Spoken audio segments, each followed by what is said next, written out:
Perkotaan memiliki jumlah penduduk pada sehingga banyak penduduk pekerjaan. Hal ini mengakibatkan ada dibangunnya kawasan perkantoran. Jenis pekerjaan yang terdapat di kawasan perkantoran antara lain pegawai kantor dan petugas keamanan. Yang pertama ada apa? Jenis pekerjaan di perkotaan. Apa aja contoh pekerjaan di perkotaan? Pakai tansa. Polisi. Perkantoran. Polisi. Pegawai. Kalau di sini yang mana nih? Ini. Mana lagi? Ini di mana? Jalan. Hah? Di kota. Di kota atau desa?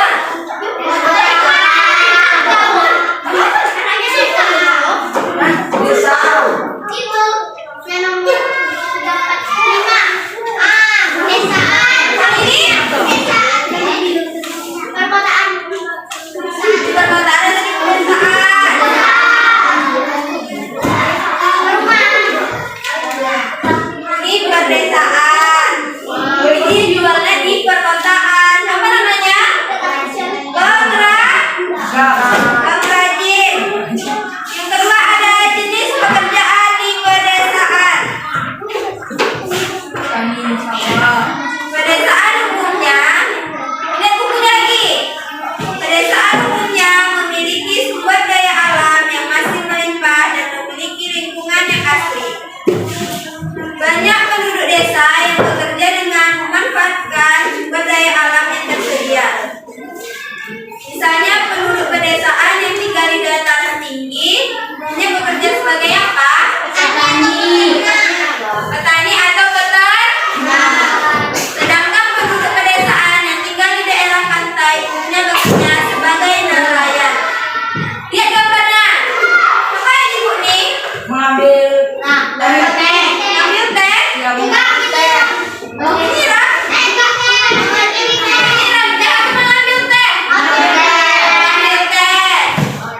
Di dataran mana? Tinggi. Di atau rendah? Tinggi. Mana dataran tinggi, mana dataran rendah? Yang mana? Satu, dua. Dataran tinggi. Ini? Rendah. Ini nanam apa? Padi. Kalau ini? Sayur. Sayur apa? Sawi.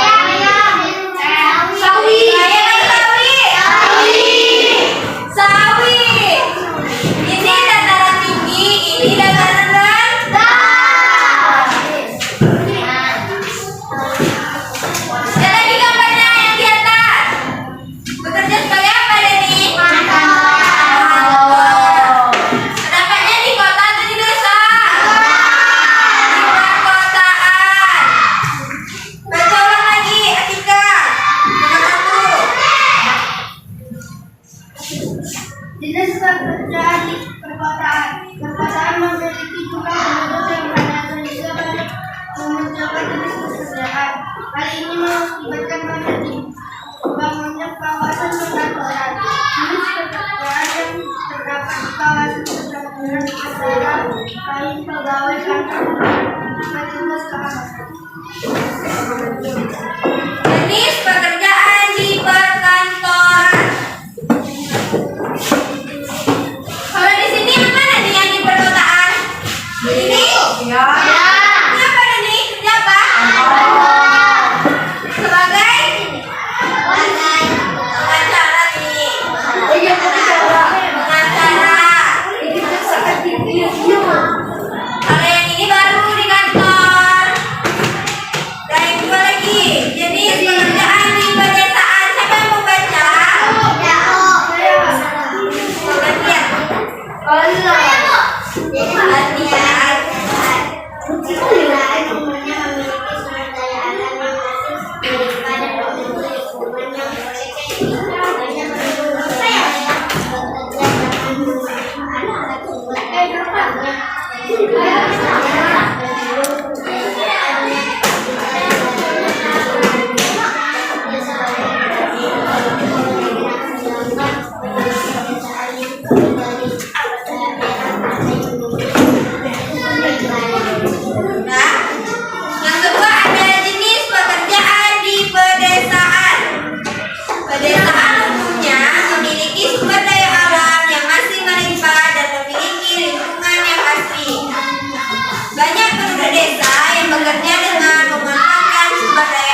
pedesaan yang tinggal di daerah pantai umumnya bekerja sebagai nelayan.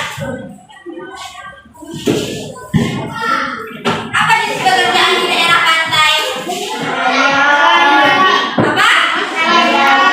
Nelayan. Kalau di dataran tinggi? Petani, Petani. Tadi apa contohnya? Nanam sayur. Tadi. Kalau peternak? Apa? Apa? Memelihara sapi, terus? Kambing, ayam, unggas.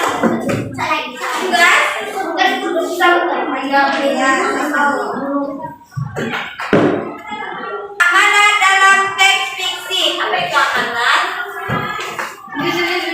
Apa amanat? Baca bukunya. Amanat merupakan sesuatu yang terkandung dalam sebuah cerita. Amanat pesan yang terkandung dalam suatu cerita. Amanat merupakan pesan yang terkandung dalam suatu cerita.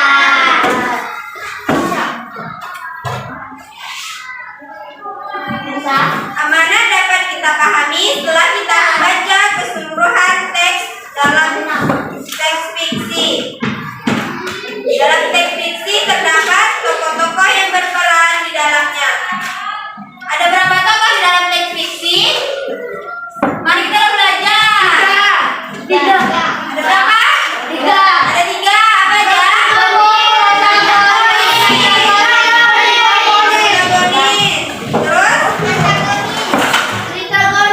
Udah antagonis tadi. Antagonis.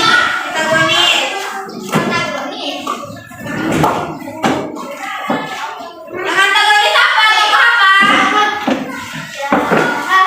Tokoh yang dikenal memiliki watak yang jahat. Yang jahat. Antagonis? Tokoh yang baca lagi bukunya.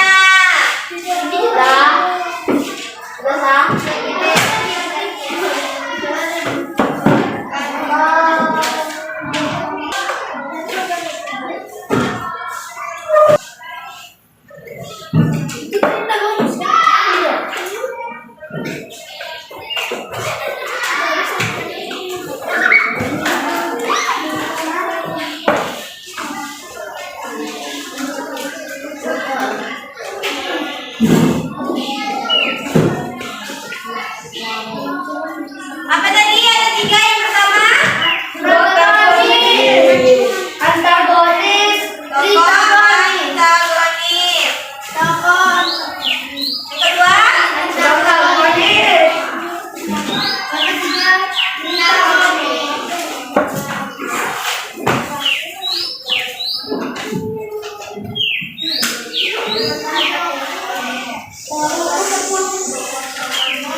Yang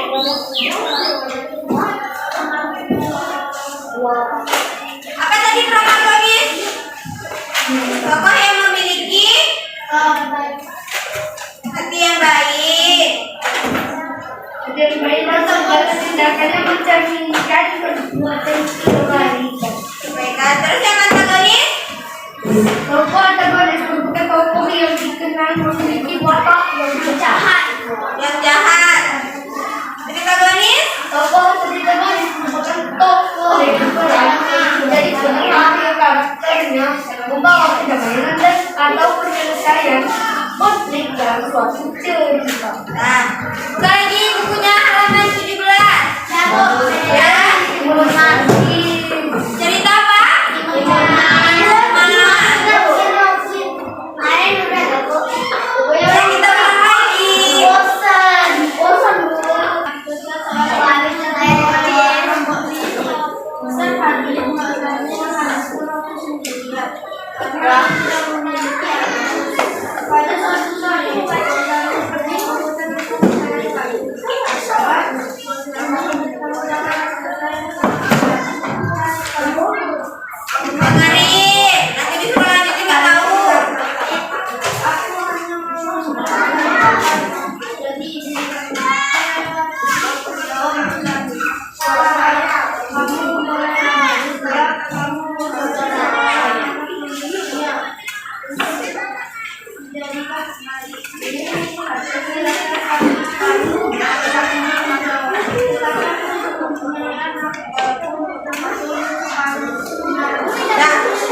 Memberinya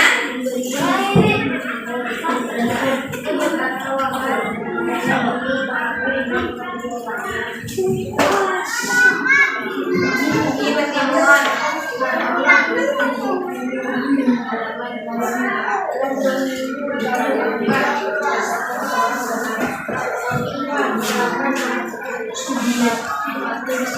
Setelah dia dewasa, Titir.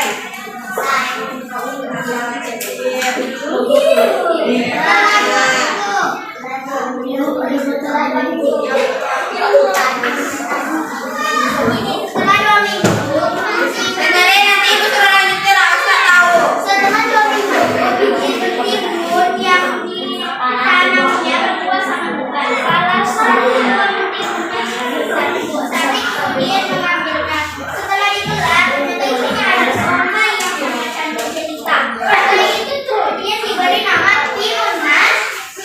Semakin hari timun mas semakin tumbuh besar dan besarnya sangat bergembira. Karena rumahnya tidak sepi lagi. Semua pekerjaannya bisa selesai dengan cepat karena bantuan timun mas. Ya, Titir.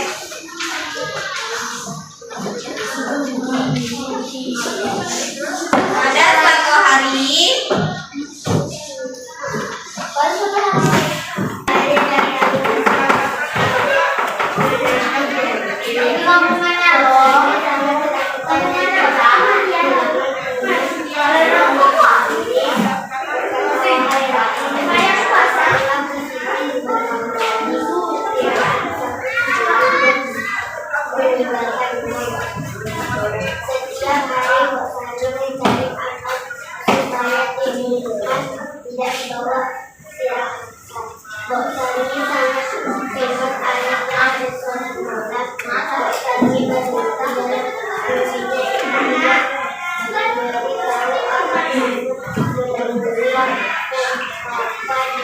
nah, siapa nama bayinya? Timun Mas disuruh menemui siapa? Raksasa? Betapa di gunung?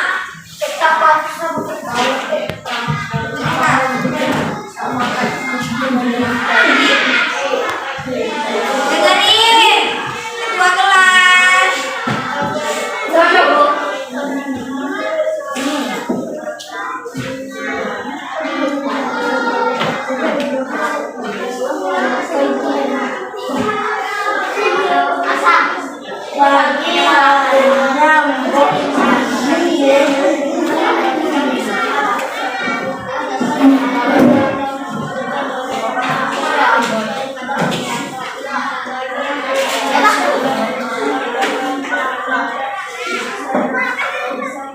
Nah, Timun Mas kemudian diberikan 4 bungkusan kecil. Apa saja bungkusannya? Biji mentimun, jarum, garam, dan terasi.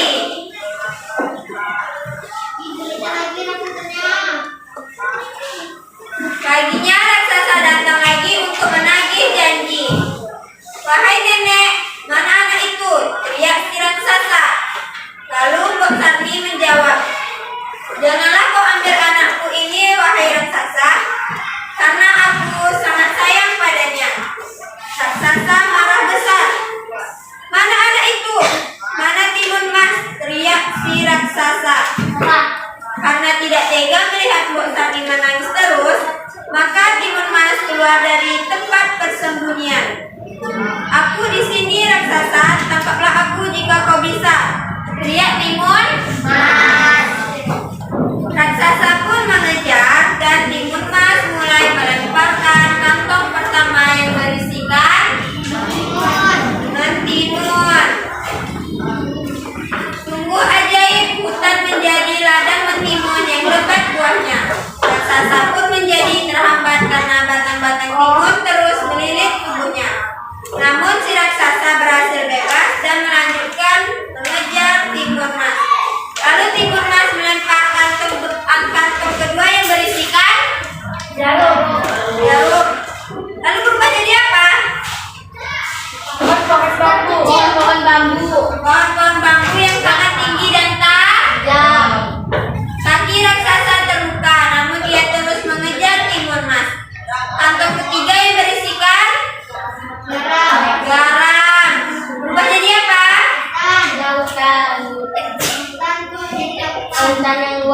dari hutan terus menjadi lautan yang luas.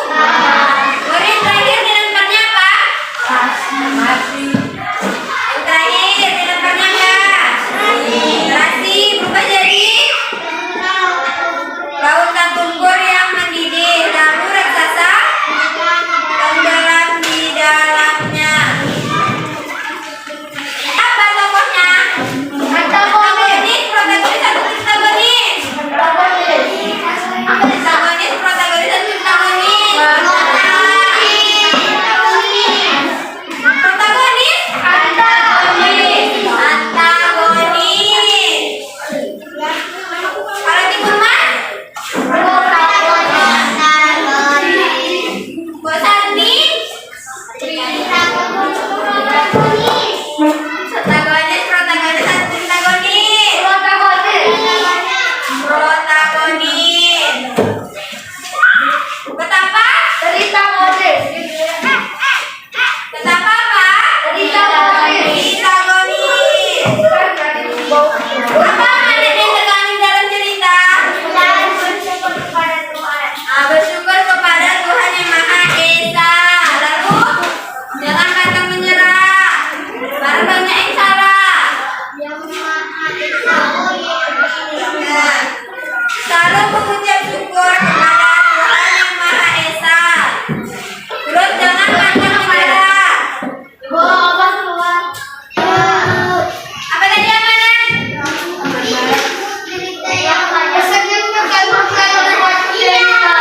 Pesan yang terkandung dalam suatu cerita.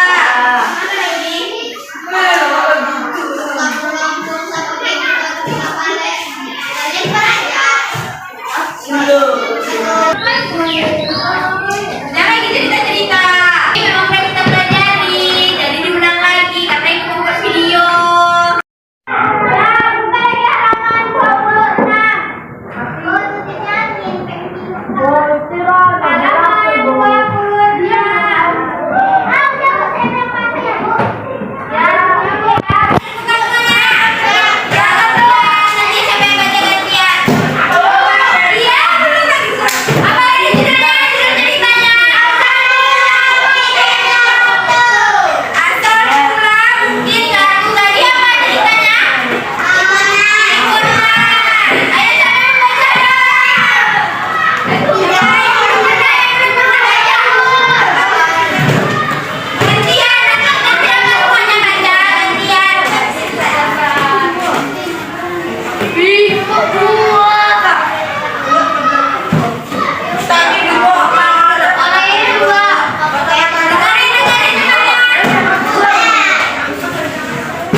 Dengerin, nanti disuruh dia nggak tahu hafal.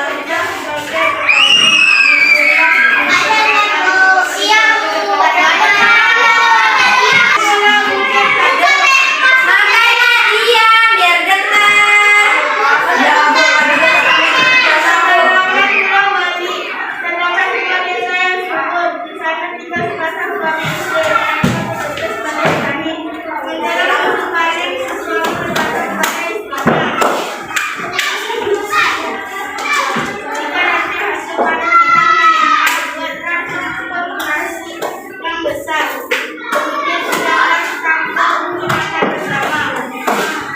Buat apa dia?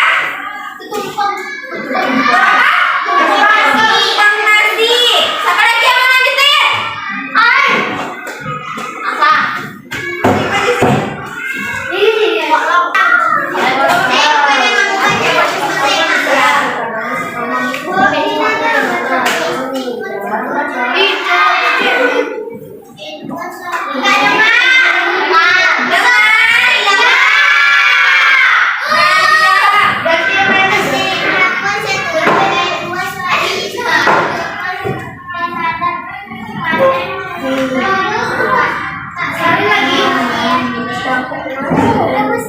Salaman Buddha.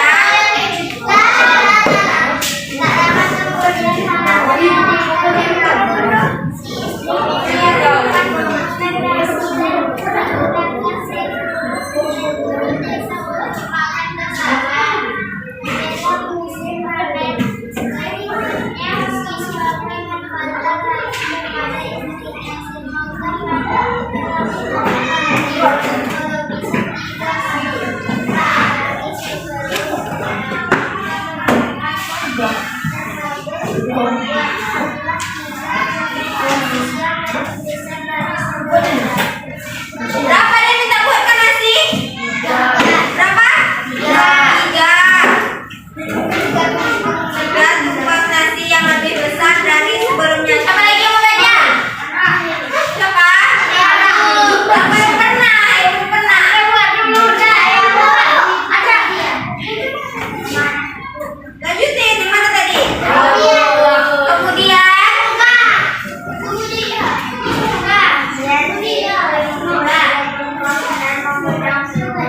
Tuhan adalah Dia yang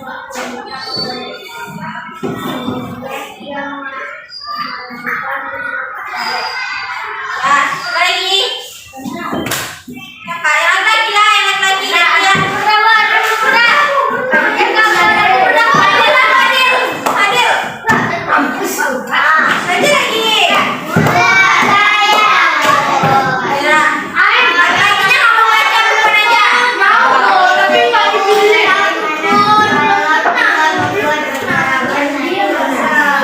Siapa tahu kalau kita membuatnya sejak saat itu tidak lagi membuat tapi setiap satu nasi yang dijualnya dia mengingatkan menambah hasil panen. Namun ada keanehan yang terjadi saat di pesawat. Karena yang dia temukan sebelumnya semakin membesar. Rupanya setiap istri membuat satu nasi saat itu pula ungkapan karena membesar. Nah, apa lagi? Pun tak menyadarinya, bahkan si istri membuat satu nasi yang lebih besar. Setiap harinya lama setelah makan, kemudian karena itu berubah menjadi sebuah bukit. Setelah si petani dan istrinya berhenti membuat satu nasi, obat-obat tanah itu juga berhenti membesar. Jadi menyadarinya, bahwa Pak Libur. Bahkan si istri membuat satu nasi yang lebih besar. Setiap harinya lama setelah makan, obat tanah itu berubah menjadi sebuah bukit. Setelah si petani dan istrinya berhenti membuat satu nasi, obat tanah itu juga berhenti membesar. Sejak saat itu, obat tanah itu disebut dengan bukit jatuh. Disebut dengan apa? Bukit jatuh. Apa tadi itu?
tiga.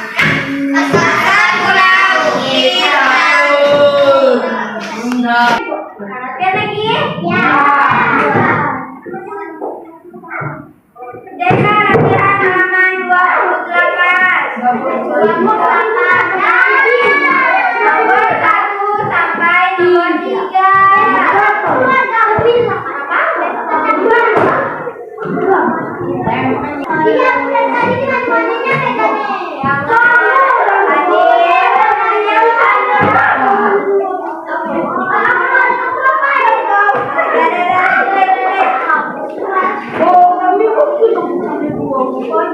Ambil lagi Pak, lagi Pak. Tadi lagi. Ya, nomor 1 sampai nomor 3. Ya, buat. Nanti ibu nilai ya. Ya, nanti dinilai semuanya.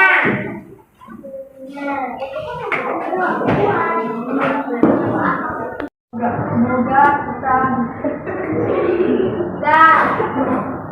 Tadi kita udah membahas mengenai tema 8, tema 1, pembelajaran 3. Adapun tujuan pembelajaran tadi yaitu dengan membaca teks cerita, kita dapat mengetahui jenis-jenis pekerjaan yang ada di lingkungan sekitar.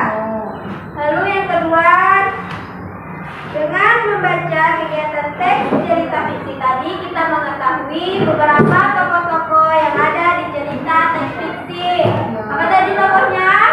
Pertama ada tokoh antagonis, tokoh ada protagonis, dan yang ketiga ada antagonis. Dengan berakhirnya tujuan pembelajaran tadi, berarti berakhir pula pembelajaran kita hari ini. Semuanya boleh disimpan bukunya, mau pulang kan? Ya. Ya, simpan lagi bukunya. Siap lagi mau pulang.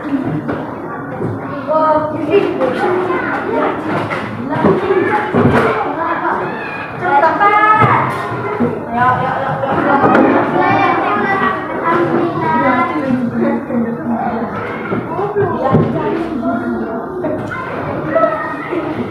Cepat yang tidak rapi baru boleh pulang duluan.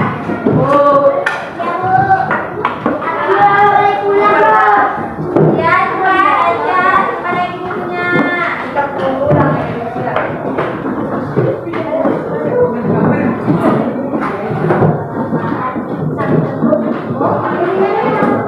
Barisan yang paling rapi, dia baru pulang duluan. Cepat.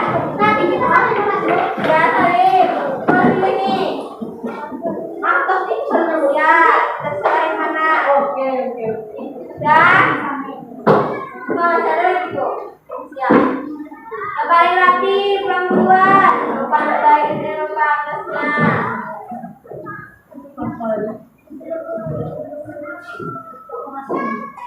Nih, baca diri.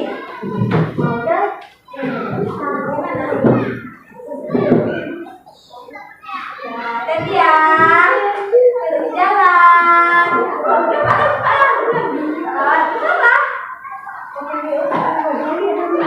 Ya, barisannya itu.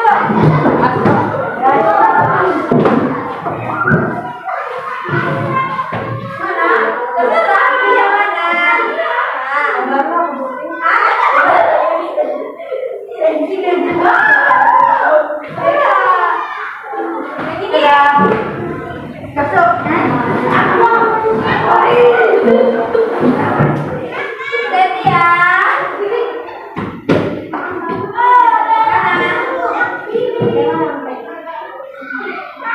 Nah, ini